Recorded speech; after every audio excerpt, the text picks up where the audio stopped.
Welcome to the Pantheon.Plus Rewind.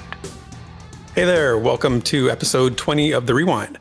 I hope you're having a fine weekend or whenever it is you might be listening to this. And I hope you're in the mood for some Pantheon Rise of the Fallen chat, as that's what this show is all about.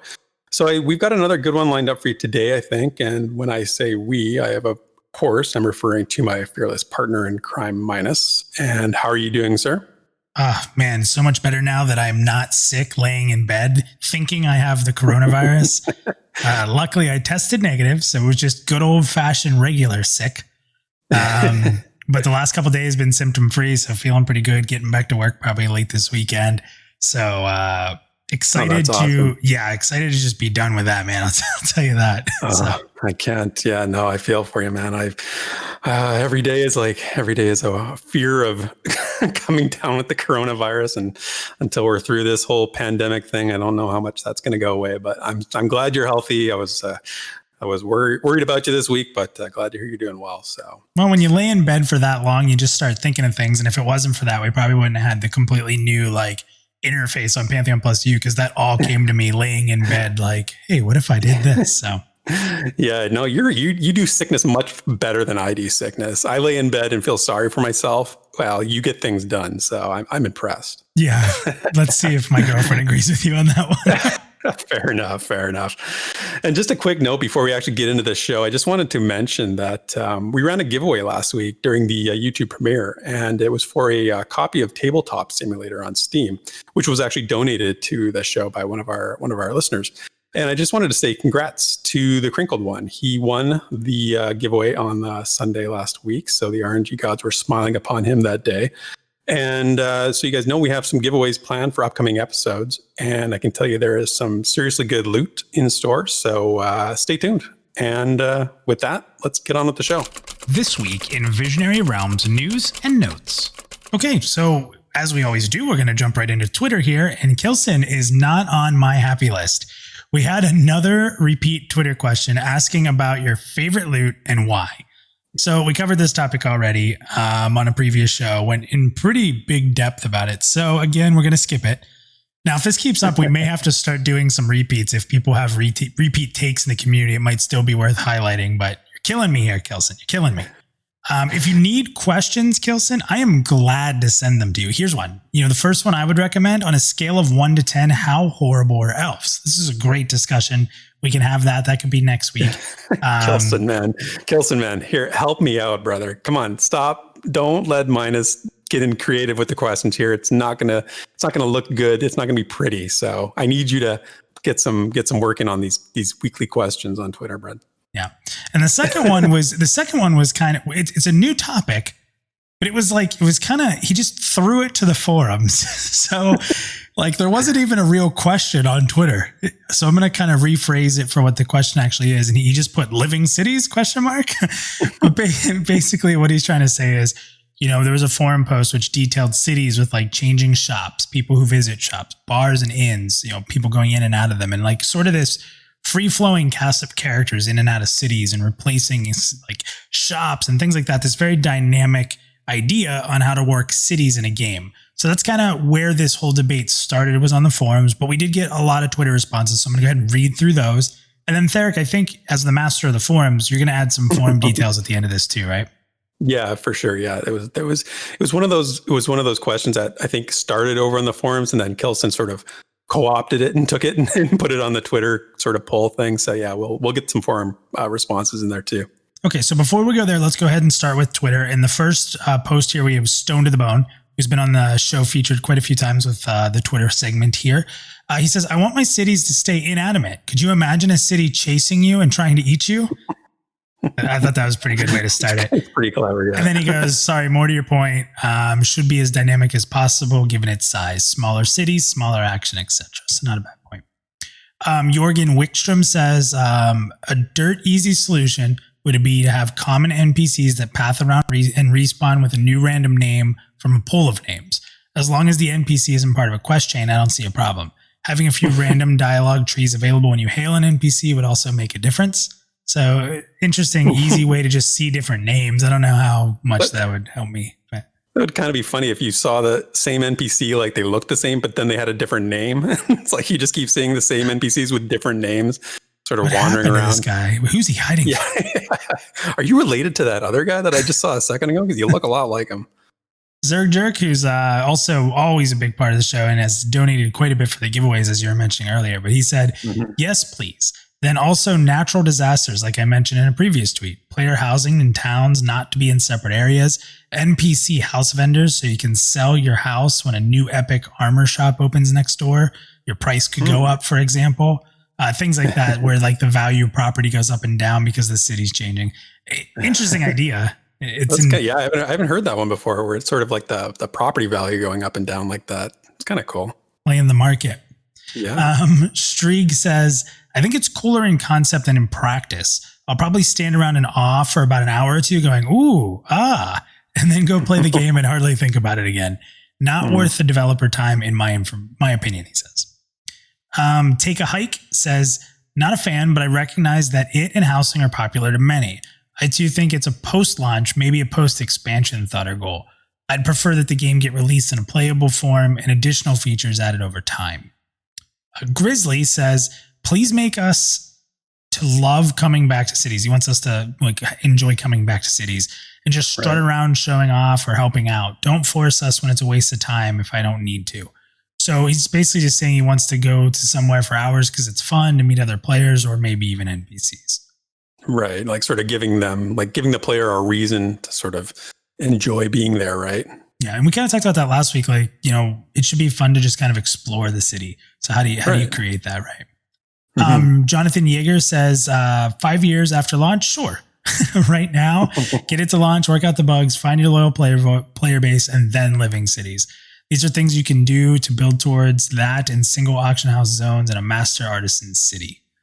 I don't know about a single auction house zone, but yeah. Motavi says, I think that's how you pronounce it, says, definitely agree with others. Some things that I would love to see, especially housing, but post-launch for sure. Smalder says, I like the idea a lot, but honestly, it isn't that important outside the novelty of it. End of the day, I really wouldn't notice that much, but it is a cool idea nonetheless. And finally on Twitter, Bonsai Badger says, I really believe living cities to be some extent important in an MMO. Otherwise, it's just another Destiny game with hollow sounding NPCs. So I'm going to wait to get into my point if you want to go ahead and talk about what they were saying on the forums. Yeah, so there were like 30 some odd responses in the forums. I picked out like 4 of them because I thought they were sort of representative of the overall tone. But firstly, Doherty said, one thing ideas like this often entail is like a day-night cycle where some things and people are there only during certain times. But it can be enormously frustrating looking to find some badly needed store or NPC on your first visit to a town, deciding the town just doesn't have it, but that was because you happened to arrive at the wrong time of day. Ruar said, I think it would be interesting if players could somehow occupy buildings to fill out a city. Let the players hire NPCs that staff the business or move around to different buildings and give some semblance of life. So that's sort of similar to what Zergjerk was saying about like property and buying houses and that kind of stuff. It becomes very sim. Like I get that a lot of people would say like that, like simulation things fit in an MMO, but I really don't think they do. I think simulation's a very different form of game. They sound good in practice, but they're like simulation in itself, those type of things, like where you'd have to actually like manage a staff and then you have to pay your workers, I'd imagine. You got to put them in certain places and how do you get them different gear? It just becomes like simulations are their own games. That's why that genre is called simulation. I don't think that simulation is a great thing to throw into an MMO personally. Yeah. I was going to say what you said. They become their own game in and of themselves, right? Like, and a lot of these ideas are come from single player RPGs. You know, like there's been a lot of. I'll talk about this in a second, but yeah, like these are very good in some single player games, but maybe not in the MMO space. Ixar said, "Why stop at cities? Why not a living world? Stale, underused areas or entire zones should be changed completely, and the lore of Terminus allows this easily enough." So he's going like to the next level and sort of like change everything constantly. Not constantly, but once in a while at least. And then lastly, our buddy Gatorbait said, development efforts aside, I love the idea of cities evolving a bit over time. Having NPCs move about, roam, change their routine is one aspect of making cities feel alive. and remain alive. Density of NPCs is also of critical importance.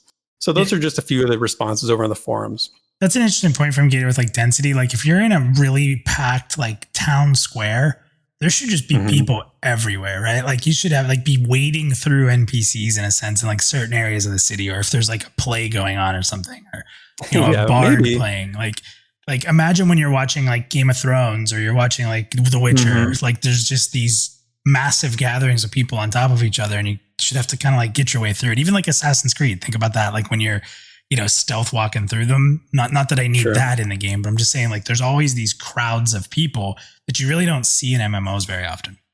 Yeah, no, that's true. I think it makes me think of when we were playing Rift, right? That main city we were in Rift was very densely populated with NPCs, and it did feel kind of alive. Like it did feel like, and there were actually people running around too, but it was sort of a good blend of density of NPCs and just players running around. So yeah.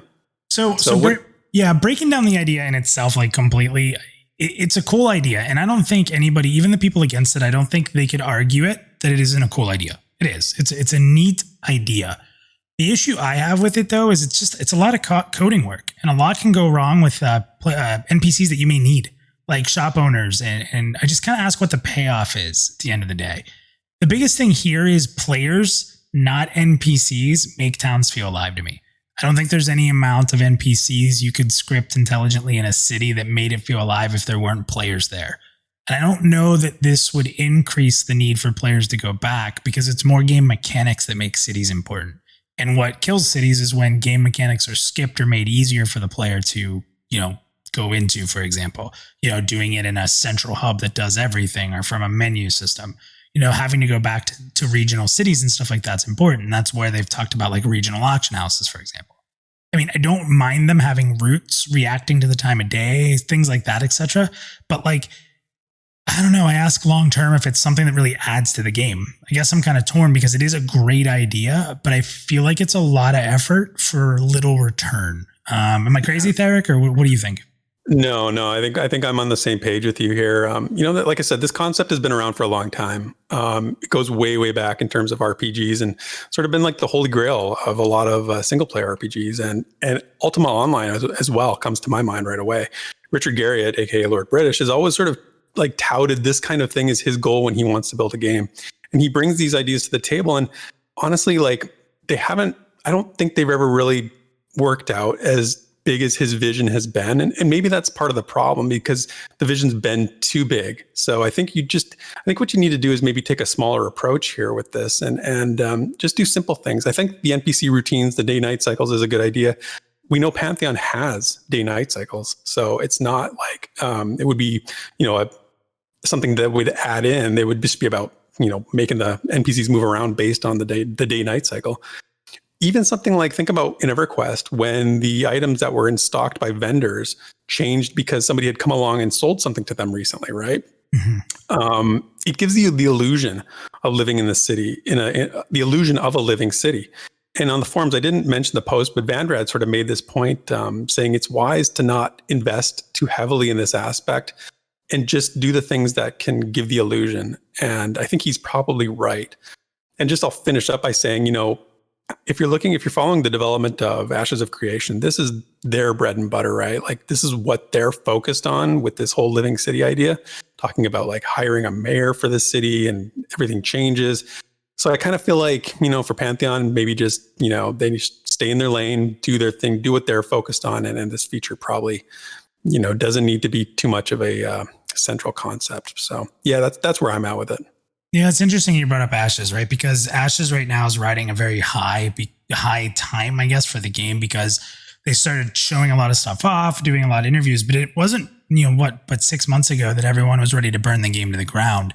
And it's just interesting to me because we talked, I think on a prior rewind, about just like bloat, like bloat of games, and games that just promise so much and they can't deliver on the basic concepts because they're so busy on these just grandiose systems and systems on systems, and these promises and these ideas.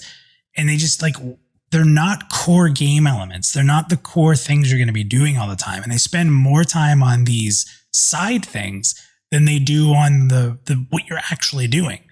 And I just feel like with Ashes, like I'm not into Ashes and I'm not trying to crap on the game because I'm not educated on it. Like I can't sit here and talk about it in an educated way. It just doesn't interest me. And it's because a lot of the time, because of these feature blowing, like, oh, wouldn't this be cool if? There's a big difference between wouldn't this be cool if or we need this. And we need to focus more on the we need this things than the wouldn't this be cool if. Because we've all enjoyed games that never had all this crazy stuff that we go into with like living cities and all these just really in-depth side systems, which are neat, but let's get the core systems first. I think that's more important. Yeah, keeping your focus, I think, is really important when you're trying to achieve something. I like what you said, it's what we need, not necessarily what we could possibly do, right? What do we need? And I think you nailed it there. So yeah, well said. If us as players are drawn to cities, then we don't need these NPCs doing all these crazy things. Day-night cycle, fine, go for it. But if we're drawn to cities, they're important. We have to bank. We have to do these things in the cities. Then you know what? That's going to take care of itself. Like, worry about our experience, not the AI that's walking around in it. Like, I think that's more important. Well, and then Pantheon, the AI is going to be trying to kill us most of the time anyway. So, I don't want them to be living. I want them to be dead most of the time. Nice. All right. Well, that's it with VR news and notes. When the Pantheon community speaks, we listen. So let's dig into social media and see what the discussion is all about. Okay, so we find our main discussion this week on Reddit, and it comes to us from Salacious Lion. He had a really interesting post. He wanted to know how Pantheon is going to mitigate the looking for group problem that other group-centric MMOs have seen. So, I mean, this is a pretty fundamental thing when it comes to Pantheon because it is a group-centric MMO, and we know that it's going to be important that when you can't find a group, how do you keep the player engaged? So here's how he worded his post. He says, having listened to Chris Perkins talk about the player push in some of these roundtables, it's becoming clear that the looking for group issue will be present in Pantheon due to scarcity. The problem arises when players log in and they can't find a group to play with in a timely manner because all the camps are taken in that level range, for example. Sometimes a player can wait hours or even days to find a group, or they're halfway across the world, unable to get to a group in time. So it can be disheartening. And he goes on to say, originally Brad McQuaid, being the experienced godfather of MMOs, was very vocal in trying to address the problem with the caravan system and the mentor system. So these systems won't be in at launch, which is his understanding, which I believe is correct. And he says, let's be realistic. How can VR realistically address this issue prior to launch, or does it even matter? So I like the post a lot because, like I said, it's one of the primary things that I think a group-centric MMO has to address. And it's one of the things that's also led to the self-sufficient character classes, the sort of single-player group optional MMOs. And his point about Brad being very keyed in on this issue tells us how important it is because he was actively looking for a viable solution. So let's hear what the Reddit community thought about this question. So the first person said, a good question is if there are plenty of opportunities to progress solo. I'm not talking about post-WoW single-player BS. I'm talking about places where you're able to hunt by yourself. Not dungeons, but the open world. Would it be as fast, efficient, bountiful, and successful with the group? No, but it's doable. Therefore, not recommended, but doable. Abject Disaster said, how do you mitigate this without instancing? Incentives for groups. So incentives can vary between a small experience boost for grouping to quests integrated into the lore of the game, where you, for example, patrol and kill mobs like on behalf of a city or something like that.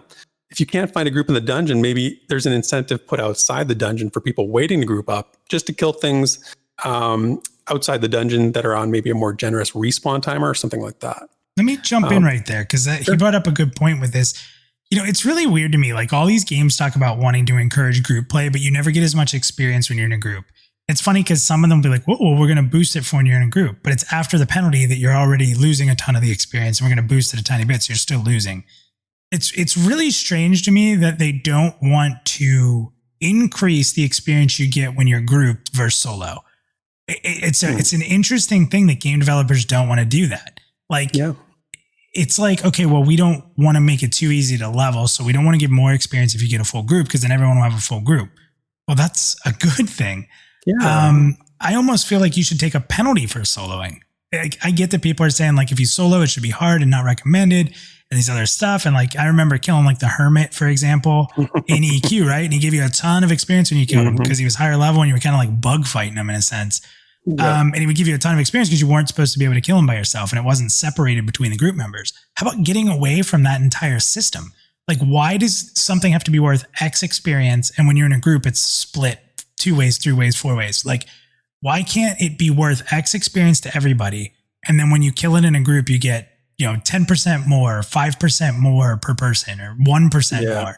Like, why can't you get the full experience value of killing the enemy, whether you're with people or not? I wonder if it's because, like, when you're in a group, you're killing things quicker just because you have more firepower, right? Like, you're getting more experience. It's being divided, but you're getting more experience over time. Whereas if you're soloing, like, I know back in EQ when I was solo, I got less experience, but only because it took me a long time to kill things. Like, running around kiting things takes a while. And that's what I was trying to do. But I think you're right. I mean, I don't know why a lot of games, we can get into the whole thing about why current MMOs don't encourage grouping, but if they were group oriented, it seems like an obvious thing, right? Yeah. Give a bonus for when you're in a group. Yeah. And if you want to solo, fine, it's going to be harder and you're not going to get as much experience. Mm-hmm. And then you're going to push those soloers. So a lot of people say, oh, well, the soloers don't want to play that. No, the soloers are going to find a group. And the more people who are like, if I play, I'm going to group, the more you have in a pool of people to play with.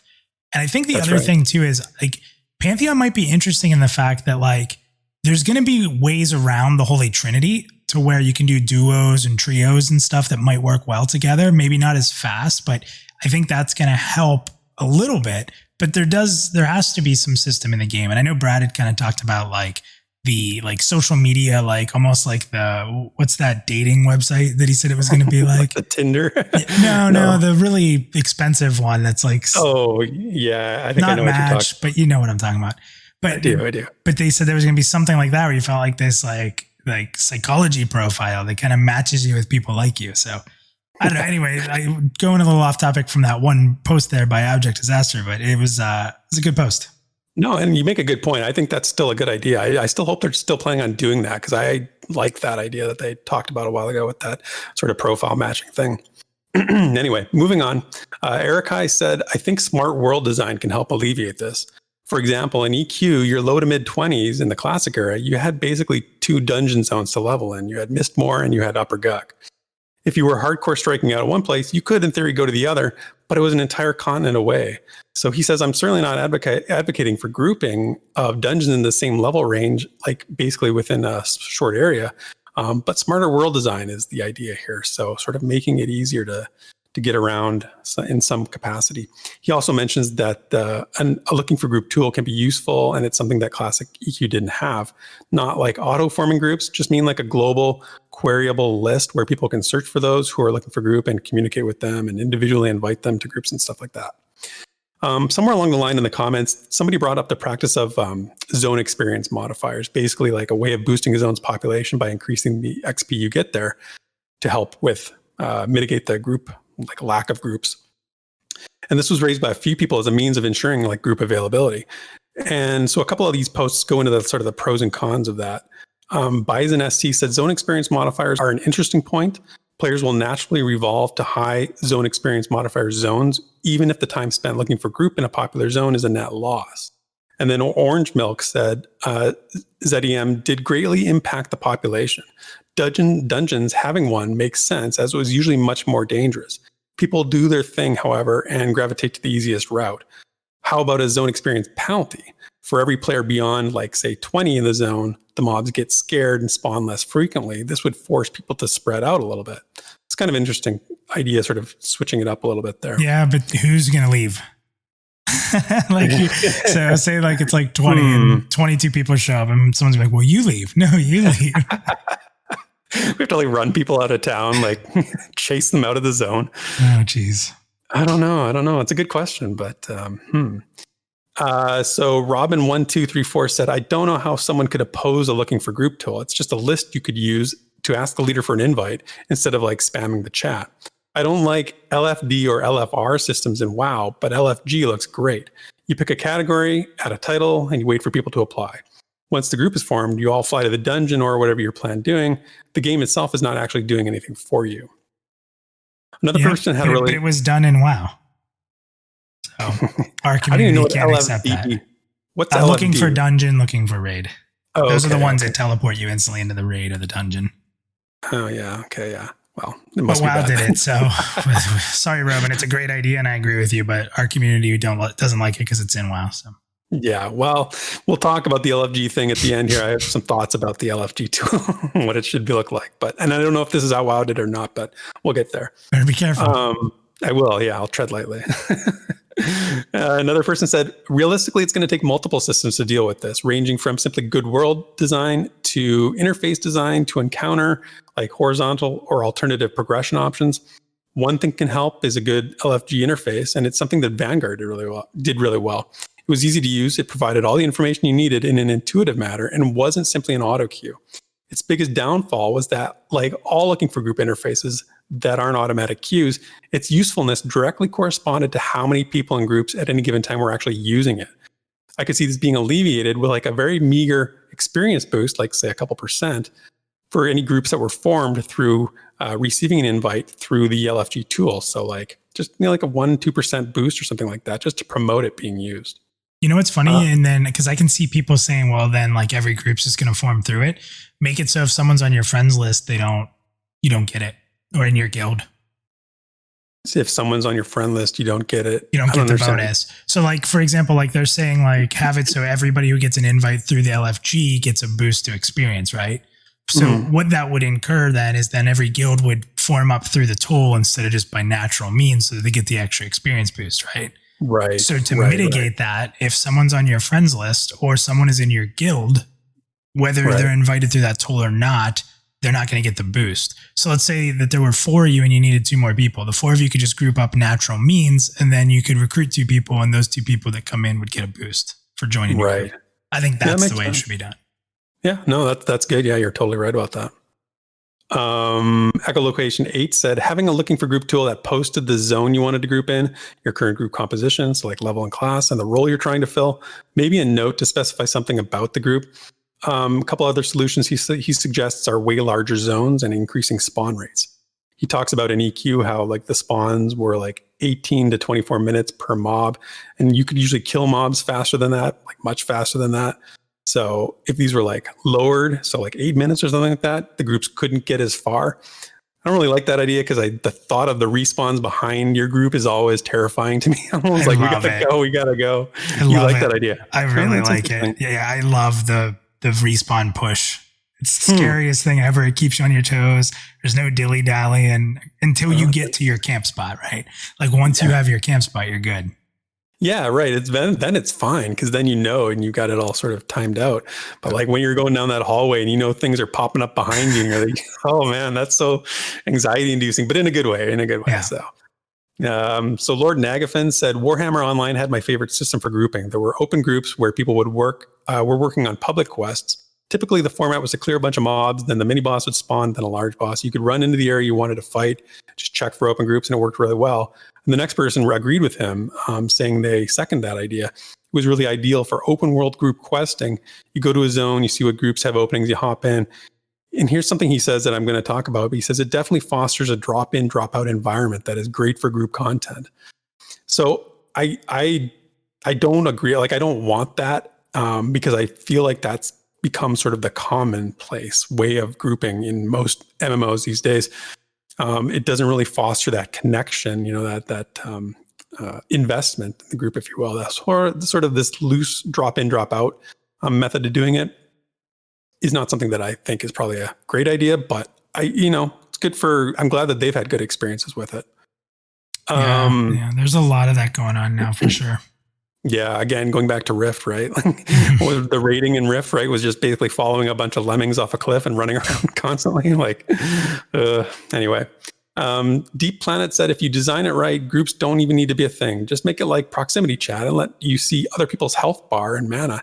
Even add them to your UI if you want. Allow looting to be global. Basically, if you can use it, you can loot it. Instanced corpse looting. If you can use it, you can loot it.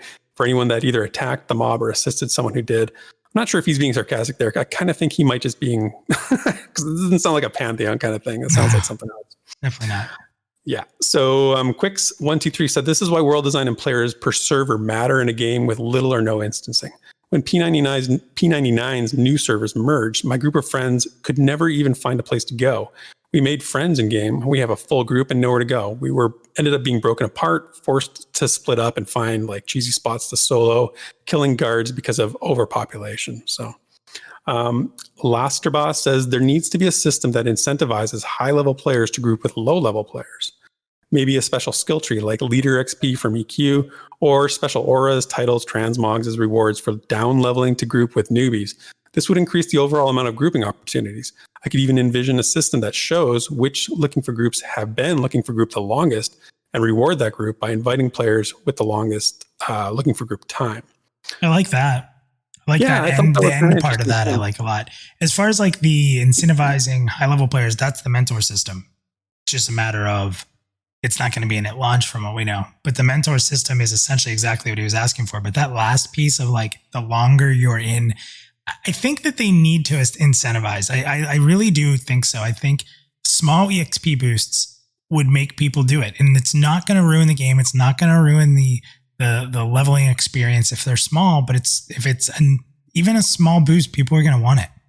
Yeah, exactly. Just it's got to stay small. And as long as if you go beyond that, then they start getting gamified, right? Then people will start playing the system and making it and abusing it. But there's nothing wrong with incentivizing a certain style of gameplay if that's what your game is about, right? So I totally. And is it really even that bad? Is it really even that bad if we gamify, grouping?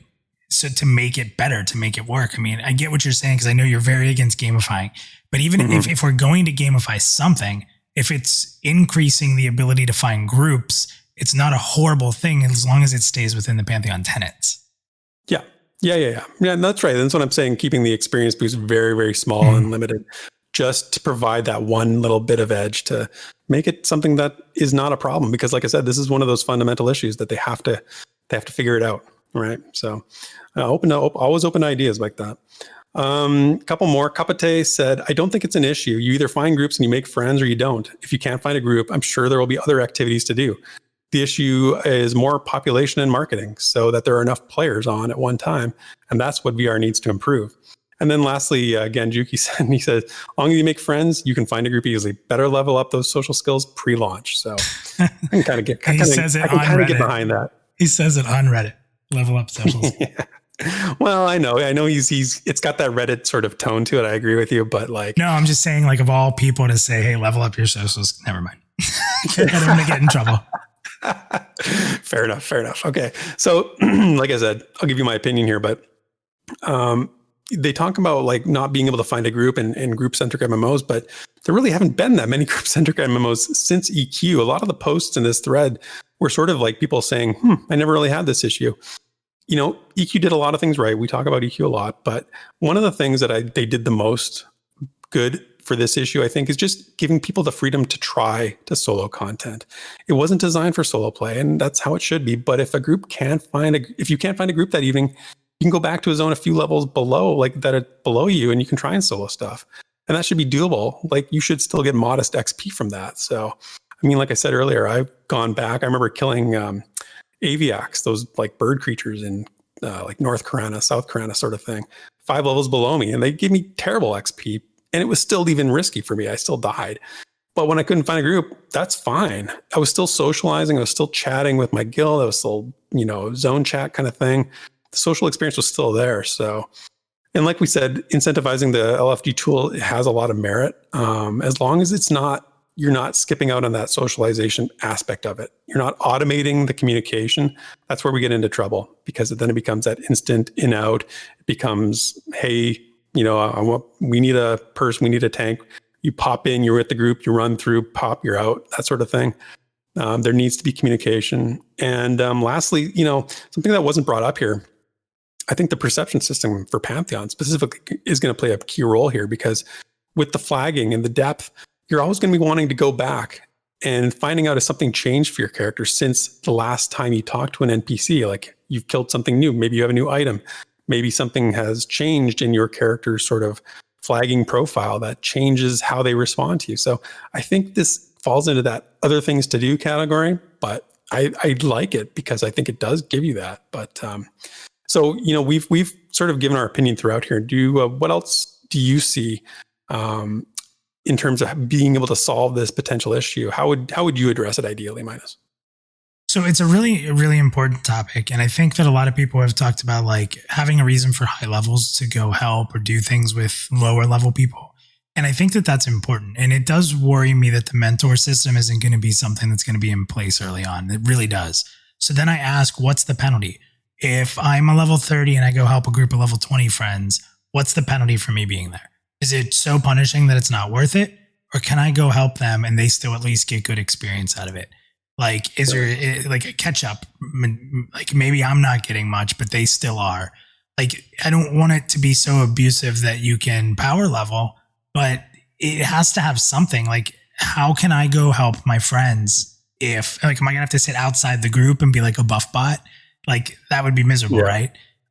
So like they need to think through, if there's not going to be a mentor system, what the ability to group with a higher level friend who's rushed ahead or gotten better and wants to go help, like how can they help?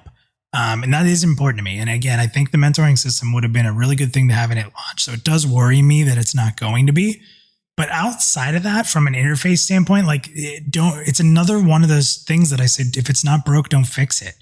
A good interface, a really good interface with some, reason in we talked about incentive, some incentive to help people. Those are the things you need to do. Make it simple. Don't overthink it. Don't worry about helping people too much. Don't break the system, but at the same time, like do something that people want to be a part of it. Simple as that. Yeah. Yeah, no, I totally agree. And yeah, the mentoring and the caravan system, I know it was an innovative idea. And, I think that's what Pantheon's sort of becoming known for, is innovation and evolving, right, the genre and doing things that weren't done in the past to sort of bring this type of a game back into the mainstream. Real quick, before we jump on forward though, another thing people were talking about is like population. I don't know if you saw this, but this made me feel really good. Did you see Crowfall has 500,000 people registered, they claim? I didn't see that, no. And I think that game was like absolute garbage. If Crowfall can have 500,000 and Pantheon keeps doing what they're doing, I think we're going to be pleasantly surprised with how many people are going to sign up. Because if you haven't seen what Crowfall looks like, man. I've been barely following it. I remember, no, I don't even remember that well. But do yourself a favor when we're done recording and go watch, because it looks awful. Awful, dude. Yeah. And if they have 500,000, I'm telling you right now, Pantheon's going to be more successful than a lot of people think. Yeah, population it's totally key. That's one of the reasons I've said before that I think EverQuest is so successful. It was the only game in town, it was the only game in town. Nobody had anything. There was no competitors really. I mean, until WoW came along, and it was it had the population to support a game that maybe wasn't perfect in a lot of ways, but it just had the numbers. So you need those numbers. I don't worry about that with Pantheon. I really don't. At least not right now. Maybe down the road, but not right now. So it's a really good point. I'll go check that video out after we're done recording. So bad. Yeah. Before we finish up the community discussions, so last week I gave a shout out to Andrew Wittes, talking about his concept art piece that he's been doing Blender 3D models of while he's still going strong. He had another awesome piece this week. He's taken the form of a Sirocco and the Anvil of Fates in Thronefast and modeled them in Blender 3D. And I've got a picture here in our notes, and obviously an audio version can't show it, but you guys should definitely check it out because it is incredible. And he's like his leveling up skills. If this guy levels up his skills, like his character in Pantheon, as quickly as he leveled up his Blender 3D skills, he's going to be level 50. He's going to be max level in the first week because it's crazy how good this is. So Andrew, like I said last week, shout out. Great job. Keep up the great work, man. Looks awesome. Yeah, guys, go check it out. It looks awesome. Yeah. And that's it for this week's community discussions. Let's talk content creator updates and new additions to Pantheon.Plus. All right. So now we typically jump into Pantheon.Plus. So let's talk through some of the content creators, and we got a little bit of news to share. And I think I'm going to break some news that I didn't plan on breaking. So we might break some news here as well today. Okay. So, first of all, Nathan Napalm was back with his humor series, The Joppa Conspiracies. Did you watch this yet, Therick? I've watched half of it. It's insane. It's hard. It's pretty funny. He's this guy. Like every video he makes, the next one, I'm like, oh, it can't get weirder than that. Yeah. Keeps getting weirder, man. Keeps getting weirder. And he blames us, like us content creators, because we keep pushing him to do crazier and crazier stuff. But so if you like to laugh and you want to jump into a bit of the crazy side of Mr. Napalm, yes, maybe even crazier than the puppets, this one is for you. He tackles details like, why did Joppa remove his beard? Why does Ronik look like he's an 8-bit character during the streams? So find out by checking out Joppa Conspiracies 2. It's a pretty short video, but it's ridiculous. And if you guys just want a little bit of a laugh, which we need right now, it's really good. So Basgrim he was being secretive, but right before we started recording the show, he announced the 100th video topic, which is he's calling EQ Next is my ex-girlfriend. So who knows what that's going to be about, but I have a feeling it's going to be about how people constantly are afraid of Pantheon failing because of EQ Next. So I'm interested to see how he breaks that down and compares the differences between what we saw with EQ Next and what we're seeing in Pantheon, maybe to quell some of the fear that people have. They're constantly saying, oh, this is the next EQ Next, the next EQ Next. That game did so much damage for indie development. Yeah. It really did. Yeah, it really did. It really did. And if anybody can bring the facts and make us feel okay, Basgrim can do it. Yep. So it looks like that's going to be a good 100th video topic. Keep your eyes out for it this weekend or maybe early next week. I'm not sure, but it looks like it's going to be coming soon anyway. So that's good to hear. So for us, we had 2 different pieces of content. We started our week with the Elements of Terminus video. It's a lore style video that looks at the systems we've covered all month long and how we believe the areas of Terminus, which, at least have been detailed in lore so far, will look like in regards to like climates and atmospheres. This one digs really deep into some of the pieces of lore that may often be overlooked, but come together magnificently through the lens of Theric's perception of Pantheon video series. So good job, buddy. That was really, really good video. Thanks. It's just a really fun video because you really take people and you let us like travel through the continent using the map of Terminus. So if you guys like that deep feeling, like you're traveling alongside Theric while he's teaching you about these areas, it's a lot of fun. We've had a ton of positive response from it. So a great way to finish up our month there, man, for sure, with that video. If you guys have watched that video, the one piece in there, I'm surprised I haven't gotten more sort of feedback on it or like comments, but there's some description of the Kaja Sands area. It's a written description. It's from like a 2016 post in the forums by Justin Gerhardt that I've had sort of tucked away in my back pocket for the longest time. I found it forever ago. I'm like, oh, I'm going to use this at some time. And I'm so excited. I finally got to find a video that I could use it in. So yeah, I'm glad you guys like it. You guys heard it first. The deep pockets of Theric's perception. That's right. I love it. Deep pockets, baby. And then we put the final wrapping on that topic, the month-long topic, on episode 42 of Pantheon.Plus You. And I was joined by one of my absolute favorite co-hosts. And I'm not trying to discredit anyone who's been on the show, but I just love, I think anyone who sees me and Militus kind of chat knows that we just really play off of each other well. We could talk for ages. And we dug really deep into these systems and what it means to us as followers of Pantheon, but also what we think it means to the game's overall success. We kind of discussed the immersion of the lore of Terminus being brought forth by these systems, but we also discussed scenarios that'll make us sweat, like dialing into some of our own fears of height or darkness. We really discussed how these systems can overlay one another, and it really can create the challenge that we're hoping to expect from the environment. And we just feel like the danger that's going to be, without an NPC, the danger that's going to be there in the environment is probably more so than any MMORPG on the market. So, make no mistake, because they've been called a gimmick before, but atmospheres and climates are anything but a gimmick. And in fact, these are core elements that are really going to differentiate Pantheon from the rest. I truly, from the bottom of my heart, believe that. I just can't wait to toss on some acclamation gear and really dig deep into these areas where you're constantly afraid what's going to happen next, and hopefully make it out alive. I'm pumped for these things. Pumped. Yeah, you guys did such a good job breaking it down. I was excited watching and listening and being there last night for the show. And Militus is such a great co-host, man. You gotta, every time he's available, you gotta try and get him on. Right. He is something else, man. I love that guy.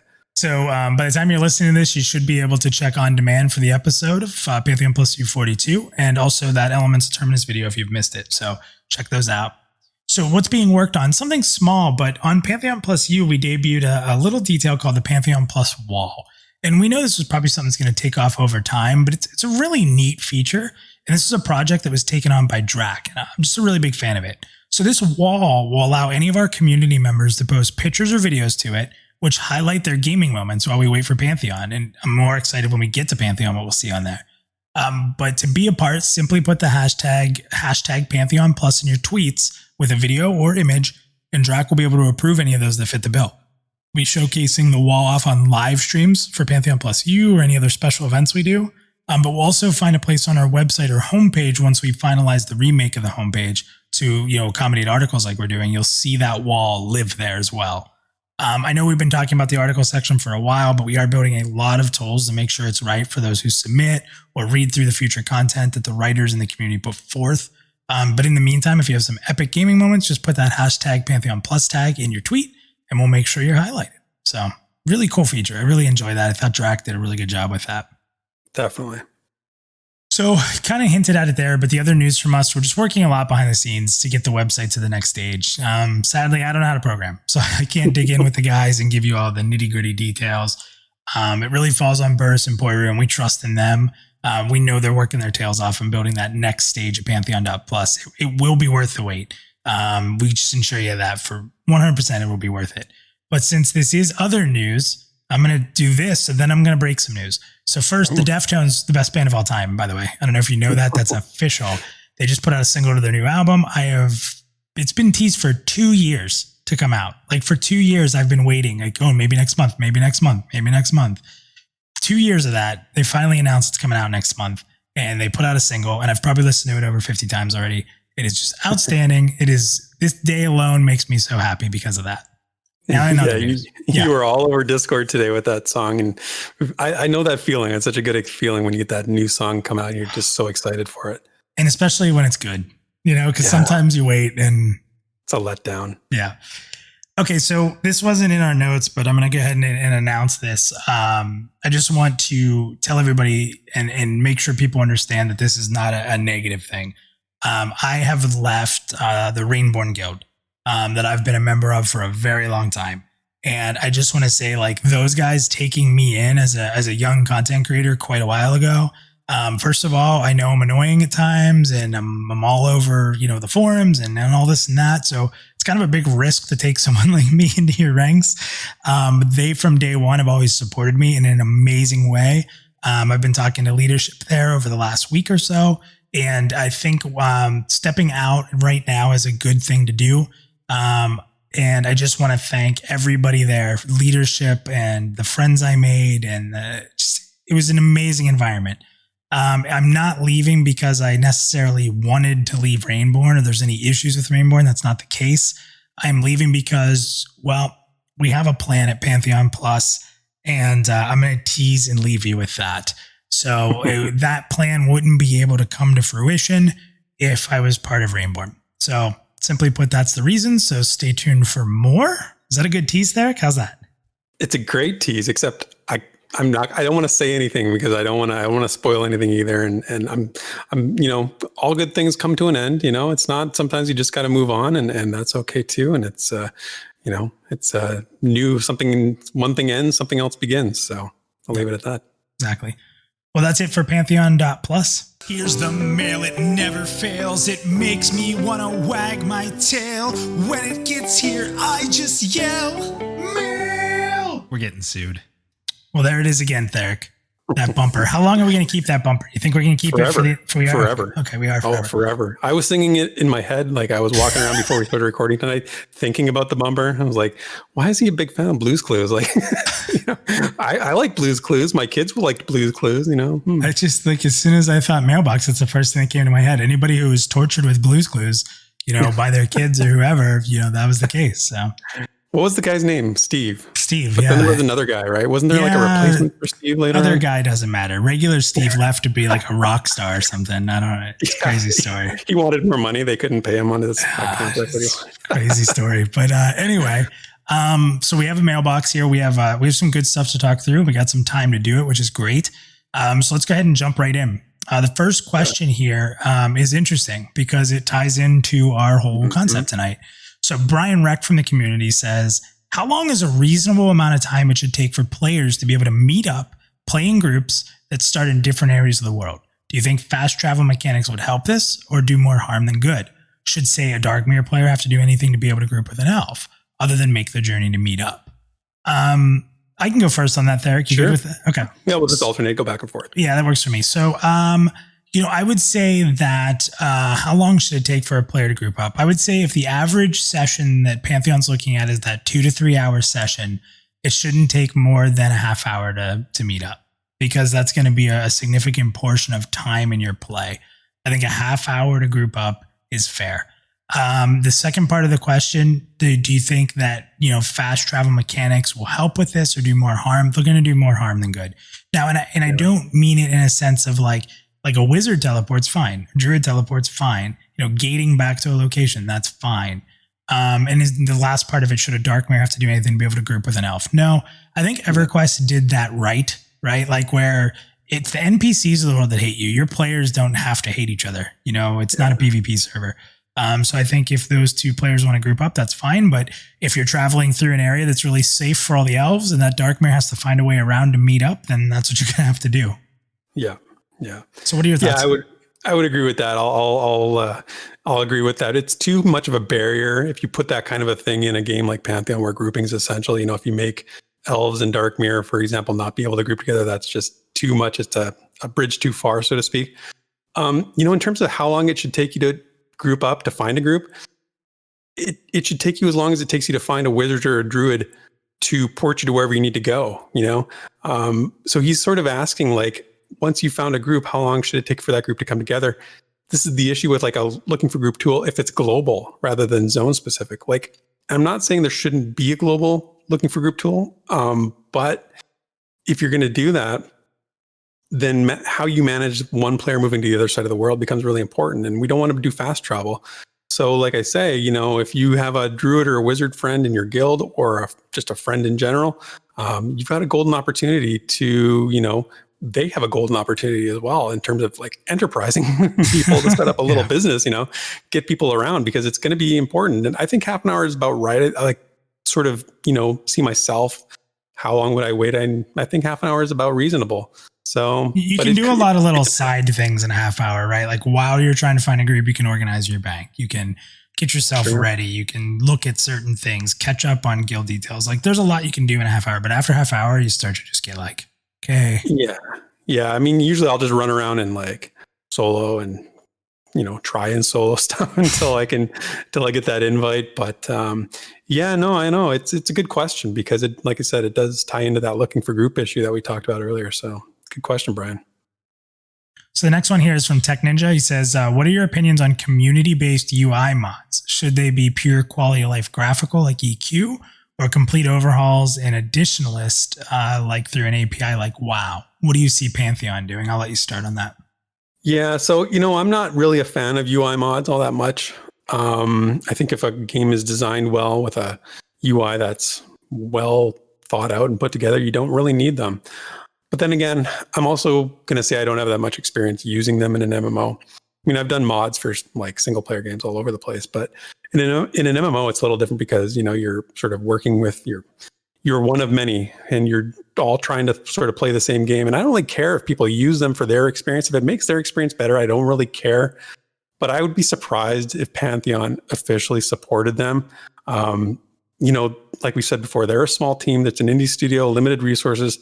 And, it can be sort of taxing if they have to sort of endorse these things, or if they have to, even just to allow them, I think it puts an extra burden on their resources. So I don't think that they'll encourage or support them, but I could be wrong, of course. But in terms of like general for me, I don't know. I don't really see a need for it unless it's like some sort of horribly, poorly designed thing, like an inventory system that just is unworkable. So generally not a fan, but not a lot of experience with them either. Yeah. So the last I heard on the UI, and I can't remember where, so you guys just have to trust me, was that the UI system that's going to be in game is going to be highly customizable, like highly, highly customizable. I would guess that whatever you do in game would be able to be exported and shared, like just the basic in game functionality and setup. So that does give you a little bit of community UI modding, but from within a controlled environment. Now, as far as like API, graphical style, like deadly boss mods and damage meters and shadow unit frames and heal bots, and just there's tons I can name from WoW. I love them. I mean, I used to make videos on them. I taught people how to use them. I thought they were phenomenal. But I don't think we'll see Pantheon going that way. They've pretty much said you're not going to have some sort of database API access into Pantheon like you do in other games. It means it's going to make like making a database site a lot harder because you're going to have to rely on player submissions like you did back in the day. Whereas with like Wowhead for WoW, they just have an API that skims data and pulls all the data into their database so you can look up items and stuff. So with them not really wanting to do API and database digs and stuff like that, I think you're going to be stuck with the tools that are in the game. And I'm fairly confident that Pantheon is not going to open up API like that. So that'd be my goal. Yeah. Interesting. Well, you've got way more experience with them than I, so I'll trust what you say. Shepto says, should spells be graphically more detailed as you level up or gain mastery points in a spell? Yes. Yes, they should. Yes, it should be more glorious the stronger you are. I don't know how you do it. I don't know if you have like damage modifier, like when your base stats increase the damage of a fireball by this much and you're hitting for X, it gets bigger or it gets crazier. Like, I don't want to see the fireball I cast at level 1 look like the fireball I cast at level 40 or something. Like, there has to be some graphical upgrade. That's my personal opinion. What do you think? Yeah, definitely. But not like, it has to be incremental. It's nothing like crazy. It can't go from shooting like a little fire dart into some sort of massive, what's this, like the WoW, like the pyroblast, right? Isn't that like the big fireball in WoW? Yeah. So like, don't go from one to the other in like the course of 2 levels. So it's like, just add a few more sparkles, then maybe some bigger sparkles, and then like bright, like just little incremental changes like that. And the only problem though is like when you end up rating, if everybody's like high level rating, it's just going to be like seizures. Confetti. Yeah. Seizures. Yeah. Well, I mean, that's like, I think we're used to that at this point. I mean, that's pretty much what a lot of the current genre offers is Seizureville. But, but you do want people to notice it though, right? You want somebody to look at your spell and go, like, oh yeah, he's got the highest level of that, that cool, like slow spell or, whatever it is, because it just looks cool. It looks bigger and brighter and better. So definitely Shepto. JJ Piedra says, what aspects? I like how you spelled it out in the notes. You're going to call me out on this? You didn't get it. Yeah, I totally am. I saw it earlier. I'm like, I'm going to totally call him out on this because we've been getting better and better. And now finally you did it. I'm so happy. Yeah. So JJ, I spelled your name phonetically so I'd pronounce it right and I didn't have to struggle over it. So I got called out for it. I thought, it was going to sound all awesome there and smart, but thanks. No, I don't got your back. I know you don't. Dirty elf. Yeah, whatever. What aspect of Pantheon that has been announced or detailed do you wish was done differently and why? It's your turn to go first. Thank God. It's a good question. I had to really think about this one for a long time. I'm not going to say the merch store because that was the first version of the merch store was a bit of a cluster. You know what? Mm-hmm. No, but seriously though, when I go back and I watch some of the old streams, I think they've made some mistakes in terms of some of the people they brought in to do some of their streams. Now I'm not talking about Ko. I think Ko is a huge asset for them and an ambassador for their game. Does a great job.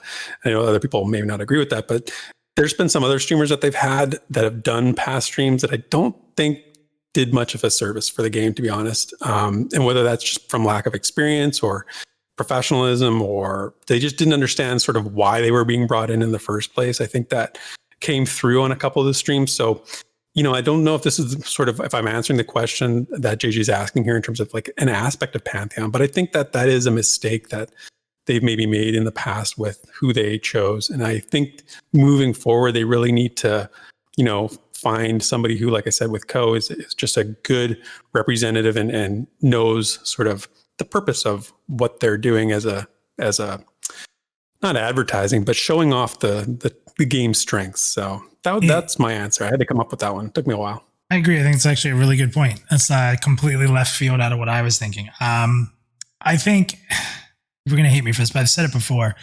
I think taking such a hard stance on no instancing is rough. I really do. I feel like for the sake of us as gamers and meaningful events that will occur, that they're going to have to backtrack on that someday. I really do.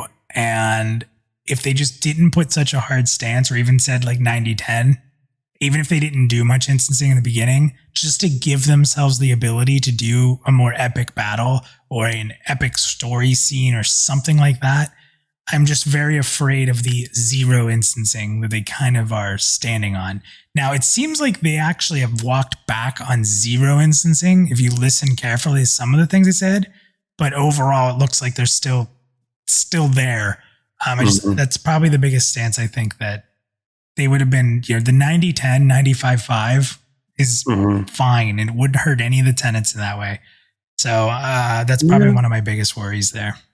Interesting. Yeah, we'll see. I mean, you never know what the future holds, right? They might have a third option that we haven't even considered, right? There might not just be a black and white decision. There might be something else we're just not considering. True. Next question is Gulu Gulu. He says, what of the game tenants is most important to you and why? Going first. Mine's really easy. Mine's super easy. I don't even have to think about it. Like I didn't know the exact wording, so I had to look it up for just that. But it's easily the one that says a requirement that classes have identities. No single player should be able to do everything on their own. Nice. That's a good one. Super important to me. Yep. So yeah, I went through them, and it's tough to choose because obviously we enjoy the vision of this game and believe in these tenets. So for me, it was a belief that the greatest sense of accomplishment comes when it's shared and earned. And the reason why is just, for me, I'm the type of person, I like to be part of something that's bigger than myself. So like that means being part of a team, or maybe just even feeling connected to a team and knowing that I've contributed to something that a team has accomplished is really satisfying for me. Like there's so many challenges out there that are just insurmountable without a good team at your side. And this is the shared aspect, right? There's a great quote from a movie, one of my favorite movies, called Into the Wild. It's a sort of a real life story, but the quote is, happiness is only real when shared, right? Yeah. And that's kind of weird for me to say, because I'm also the type of person who's sort of perfectly content to be alone a lot. But in 40 plus years of life, I learned that if you don't have somebody to share your contentment with, at least for me, it does kind of get lessened. Like if you're just content all the time, but you don't have anybody to sort of share that with, it's not so much for me. And so that's why I think that tenet is really important. And that's deep thoughts with Theric for this week. So tune in next week for more. So yeah. All right, 2 more questions here. Lucille says, what are your thoughts on combat res? I'm of the school that thinks resing should only be allowed outside of combat. You're first on this one. Yeah. So it's kind of a depends question, I would say. It depends on how the content is tuned. But if I'm going to take a stand, I'm going to say no, because I think if you allow combat resing, you can set up situations where you can basically just win by attrition over time in a battle. So as long as you have somebody back in the back lines who's not in, getting damaged and can continually res people, you can basically just wear down, the boss or the mob or whatever it is you're fighting through just over time by keeping people resed.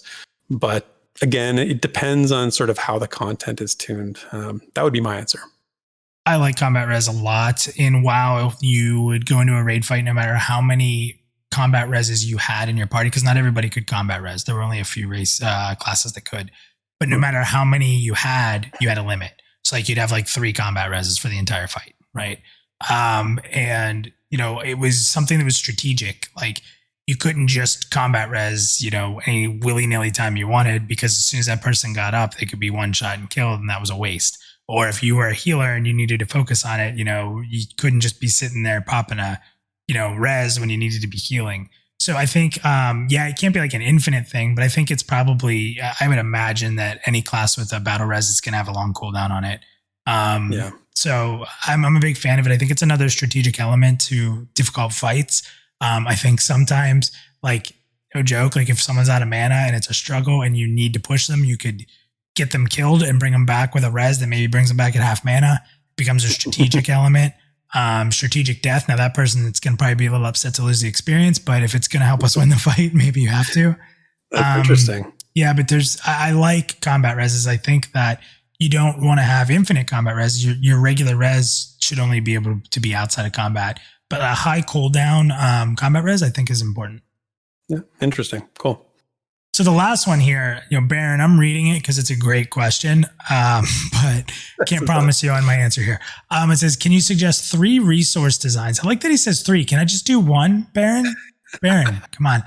He says that do not mirror the concept of common versus rare. So he's talking about resources when you're gathering, or, items, like in games that are gray to green to blue to purple or orange or whatever it is, but still allow the concept of upgrades and sort of framed within a durable, compatible economy. So like that'll work, that you could sell any of those types of items to keep some value. It's all you, man. It's all you here.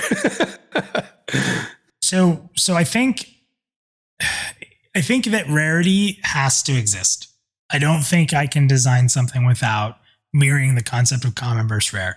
I do think that with lower stat levels, like Pantheon's going to suggest, that the difference between in other games, what would be common versus rare versus epic versus legendary, whatever route game would go, will be a lot different than maybe in those other games than it would be in Pantheon. Because again, the stat levels and numbers aren't going to be these astronomical numbers. Now, that being said, I think the key to making that system work better is that they're not color coded. I think every item should be gray or white or whatever they want to do with it. And people have to actually look at the item itself to determine its value, instead of just skipping over everything that's green because they want blue, or skipping over everything blue because now they want purple. I think that really helps. And I think that that's how the crafting should work too. Like when you like harvesting, you'll know that something's rare because you haven't seen it as much, but you don't know how rare just because it's a different color. So I think getting rid of the color system is actually a huge step forward in balancing what is a common versus a rare ingredient. But I think that you still have to have items and reagents that are rare versus common. I don't think you can get away with the whole system, but I think you can do it a lot of service getting rid of the colors. I'm so glad you took that question, because this question feels a little, makes me feel real dumb. I really don't have an answer to this, because I really don't. I'm just going to say whatever you said. I'm going to go with that, because this one's like above my pay grade here when it comes to like crafting and like economy and like thinking about sort of resource design, that kind of stuff. So yeah, I'm just gonna leave it with what you said. All right, before we close out the show, there is one more. Let's throw this out there real quick. Fast answers. Mirth says, would you like to see player-driven events that make the world feel alive? Example, elves do enough of Quest A and Region B to spawn pixies that are aggressive towards Darkmere. I'm just saying yes. Yeah, I would like to see dynamic events that, create some rivalries between the factions or change how we interact with portions of the world. And we've talked about that before, I think. I'm gonna say the opposite. I'm gonna say no. I don't want that, because I like a dangerous world. But if I'm out like in the middle of a forest, I don't want everything around me to suddenly start attacking me because somebody completed a quest on the other side of the world. It's sort of a weird thing. Like it could be sort of a quasi PvP tactic on a PvE server, right? To sort of trigger that. But I don't want Darkmere taking their revenge on me, making the formerly friendly fishes in Fairthale start jumping out of the water and start going to some bloodthirsty frenzy, attacking me and my elfin kin. So no, I'm going to pass on that one. I'd love to see it. Well, guys, that's it for another episode of The Rewind. Thank you to everybody who participated in our mailbox segment. It was a lot of great questions this week. And again, you can submit your questions on Twitter by tagging myself and Theric with #Rewind to let us know your question, or just jump right into our Discord with the links in the YouTube comments below. Jump into there and you can put it right in the #Rewind questions channel, which is where we've gathered a lot of these questions from. Another amazing show. Thank you, Theric, for everything you do. And awesome. That's it. Cheers. Thank you for listening to this week's episode of the Pantheon.Plus Rewind. Be sure to follow Minus and all Pantheon.Plus related content on Twitter, Twitch, and YouTube under the name Pantheon.Plus. Also, be sure to follow Theric at PantheonTheric on Twitter. Keep up to date on all Pantheon Rise of the Fallen information on www.Pantheon.Plus, the definitive source for all media of Pantheon. Until next time.